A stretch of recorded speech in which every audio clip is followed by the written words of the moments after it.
అందరికీ నమస్కారం.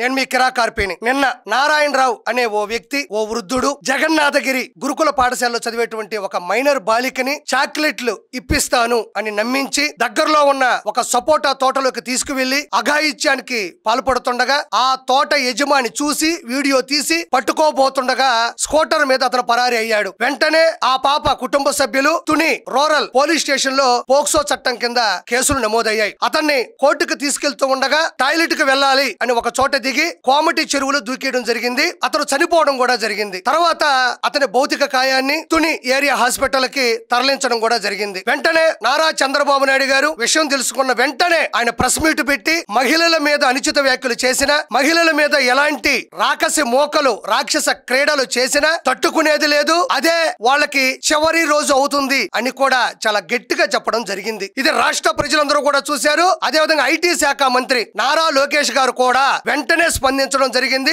అదే విధంగా హోమ్ మినిస్టర్ అనిత గారు కూడా వెంటనే స్పందించడం జరిగింది. ఎవరైతే నారాయణరావు ఉన్నాడో మరి ఆయన చేసింది సిగ్గు అనుకున్నాడో లేదా తప్పు అనుకున్నాడో లేకపోతే తప్పించుకోవాలనుకున్నాడో మొత్తానికైతే చనిపోయాడు. చంద్రబాబు నాయుడు గారు ఈ రోజు మహిళల్ని రక్షించడంలో రాక్షస మోకలకి ఈ రోజు సింహ స్వప్నం అయిపోయాడు. దాన్ని ప్రత్యేకంగా చెప్పాల్సిన అవసరం లేదు. ఇప్పుడే కాదు, మహిళలకి ఎటువంటి సమస్య ఉన్నా సానుకూలంగా స్పందించి వెంటనే చర్యలు తీసుకునేటువంటి క్యారెక్టర్ ఉన్న వ్యక్తి నారా చంద్రబాబు నాయుడు గారు. అయితే జరిగిన ఈ పరిణామాల దృష్ట్యా వైఎస్ఆర్సీపీ రాష్ట్ర అధికార ప్రతినిధి శ్యామల మాట్లాడింది. ఏం మాట్లాడిందో ఒకసారి విందాం. ఒక్క వ్యక్తి ఎటువంటి పొత్తు లేకుండా గెలిచి రాష్ట్రాన్ని 5 ఏళ్లు ఎంత సుపరిపాలన చేశారో, మహిళల కోసం ఎటువంటి పొత్తు లేకుండా రాష్ట్రాన్ని ఎలా చిత్తు చేశాడు అనేది రాష్ట్ర ప్రజానీకానికి బాగా తెలుసు. కాబట్టే కదా 151లో 5 తీసేశారు. సుపరిపాలన అన్న ప్రవేశపెట్టింది సుపరిపాలన కాదు శ్యామల, సుపారీ పాలన.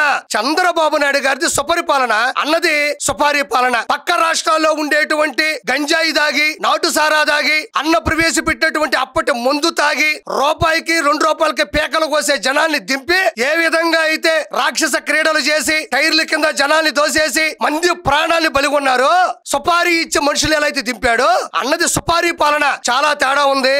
మహిళల కోసం ఎలాంటి యాప్లు తీసుకొచ్చారో, వాళ్ళ రక్షణ కోసం ఎంత ఆలోచించారో శ్యామల చెప్తుంది. మహిళలని రక్షించడానికి వాళ్ళ బాగోగుల కోసం ఒక మంచి యాప్ తీసుకొచ్చాడంట. ఏందమ్మా యాప్?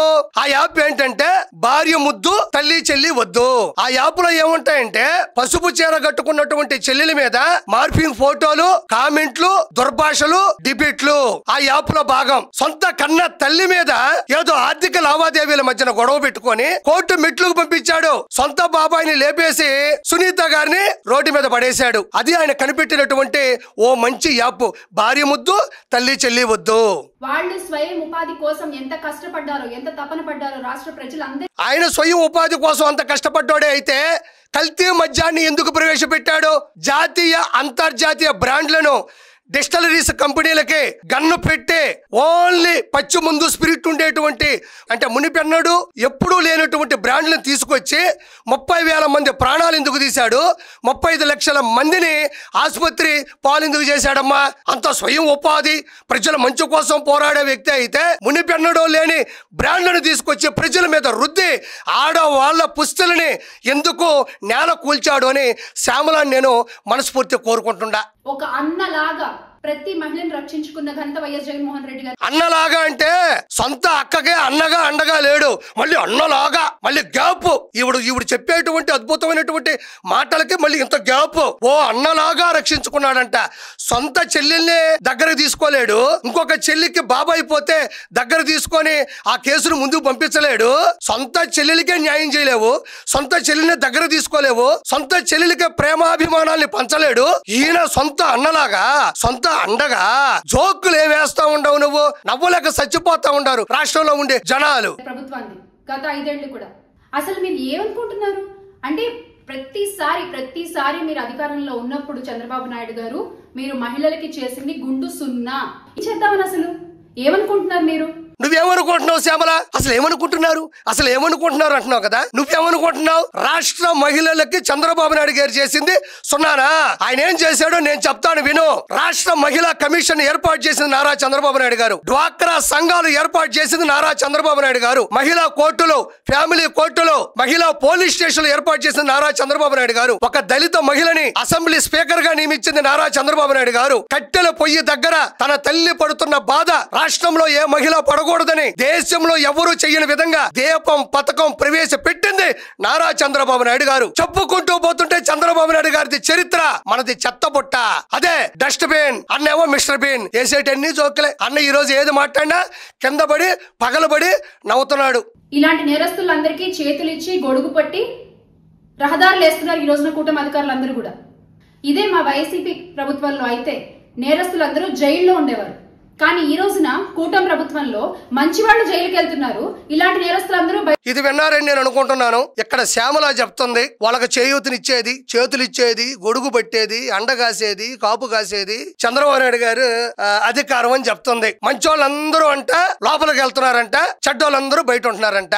మరి 2019 నుంచి 2024 మధ్యన తోటా చంద్రయ్య, నన్ను సుబ్బయ్య, డాక్టర్ సుధాకర్, డ్రైవర్ సుబ్రహ్మణ్యం, అమర్నాథ్ గౌడ్ లాంటి అమాయకుల్ని చంపించేస్తే ఆ రోజు రాక్షస క్రీడ చేసిన వాళ్ళు, ఆ రాక్షసులు ఏమైపోయారమ్మా? వాళ్ళకి కాపు కాసింది ఎవరు? వాళ్ళకి అండగా నిలబడింది ఎవరు? మీ అన్న జగన్మోహన్ రెడ్డి కాదా? ఎమ్మెల్సీ అనంతబాబు చేశాడు, అతనికి ఎమ్మెల్సీ కొనసాగిస్తున్నాడు, అతని గురించి మాట్లాడింది లేదు. గోరంట్ల మాధవ్ ఒక వీడియో కాల్లో అసభ్యంగా ఓ ఆవిడతో మాట్లాడుతూ ఉంటే బహిరంగంగా వైరల్ అయితే అతని గురించి ఏమైనా ప్రెస్ మీట్ పెట్టాడా? అతని గురించి ఏమైనా మాట్లాడా? అతను ఏమైనా సస్పెండ్ చేశాడా? అదీగాక 2024 నుంచి ఇప్పటి వరకు ఆయన ఏదో గొప్ప పని చేసినట్టు, ఉద్యమాలు చేసినట్టు, సంఘ సంస్కర్త అయినట్టు రాష్ట్ర అధికార ప్రతినిధి ఇచ్చాడు. అమర్నాథ్ గౌడ్ తన సొంత అక్కని రోడ్డు మీద వెళ్తూ ఉంటే ర్యాగింగ్ చేస్తున్నారని నిలదీసిన పాపానికి పెట్రోల్ పోసి కాల్చేశారు. మరి వాళ్ళందరూ ఏమయ్యారు? తోటా చంద్రయ్య, నన్ను సుబ్బయ్య, డాక్టర్ సుధాకర్ గారు కేవలం కరోనా సమస్యలో మాస్కులు లేవండి, చాలా ఇబ్బంది పడుతున్నాము, దయచేసి కిట్లతో పాటు మాస్కులు ఇవ్వండి అంటే అతను పిచ్చోని చేసి అతను చనిపోయేలా చేసింది ఎవరు? జగన్మోహన్ రెడ్డి కదా. ఇవన్నీ చేసిన వాళ్ళందరూ ఇప్పుడు ఎక్కడున్నారమ్మా? బయటే తిరుగుతున్నారా లేదా? శ్రీరెడ్డి, రోజారెడ్డి, పోసాని కృష్ణమురళి, పంచ ప్రభాకర్, బోరుగడ్డ అనిల్, పేర్ని నాని, కొడాలి నాని, అంబటి రాంబాబు, వర్రా రవీందర్ రెడ్డి, సజ్జల భార్గవ్ రెడ్డి, వీళ్ళందరూ చేసినటువంటి దారుణాది దారుణమైన పనులు నీకు తెలియదా? ఎన్ని మార్పింగ్ ఫోటోలు, ఎంత వల్గరగా కామెంట్లు, అసెంబ్లీలో ఆడపడుచు భువనేశ్వర్ గారిని ఎలాంటి నీచాతి నీచమైన మాటలు మాట్లాడారు. వాళ్ళందరూ ఇప్పుడు ఎక్కడున్నారమ్మా? బయటే తిరుగుతున్నారు కదా. అంబటి రాంబాబు, కొడాలి నాని మాట్లాడినటువంటి భాష నీకు తెలియదా? వీళ్ళందరూ ఇప్పుడు బయట తిరుగుతున్నారు, లోపల ఉన్నారమ్మా. 2019 నుంచి 2024 మధ్యన జగన్మోహన్ రెడ్డి ఎవరైతే బూతులు మాట్లాడతాడో వాళ్ళకి భవిష్యత్తుని ఇచ్చాడు, ఎవరైతే పద్ధతి తప్పుతారో వాళ్ళకి పదవులు ఇచ్చాడు. ప్రత్యేకంగా చెప్పుకోవాల్సిన అవసరం లేదు. ఒక్కరి మీదైనా వేటు వేశాడా? ఇప్పుడు నేను చెప్పిన వాటిల్లో ఒక్కరి మీదైనా వేటు వేశాడా? ఒక్కరినైనా సస్పెండ్ చేశాడా? ఒక్కరినైనా మీరు చేసే తప్పు అని బహిరంగంగా గాని మీ సోషల్ మీడియా ద్వారా గాని ఒక పోస్ట్ పెట్టాడా? లేదే.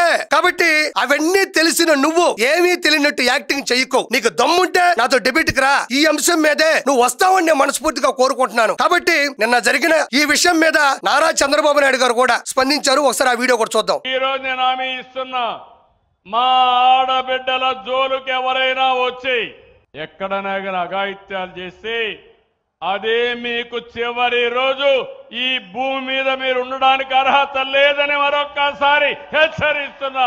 ఏ రోజు జగన్మోహన్ రెడ్డి తన పార్టీ నుంచి గాని తన వర్గం నుంచి గాని ఎవరు ఎలాంటి బూతులు మాట్లాడినా, ఎలాంటి పద్ధతి లేని పనులు చేసినా ఏ రోజు కూడా స్పందించలేదు. కానీ నారా చంద్రబాబు నాయుడు గారు ఎక్కడో ఉన్నప్పటికీ కూడా, నారా లోకేష్ గారు ఎక్కడో ఉన్నప్పటికీ కూడా వెను వెంటనే మైనర్ బాలిక మీద జరిగింది క్షమించరాని తప్పు అని చెప్తూనే ఎలాంటి తప్పులు ఎవరు చేసినా చెప్పుతో కొట్టే విధంగా శిక్షలు అమలవుతాయి.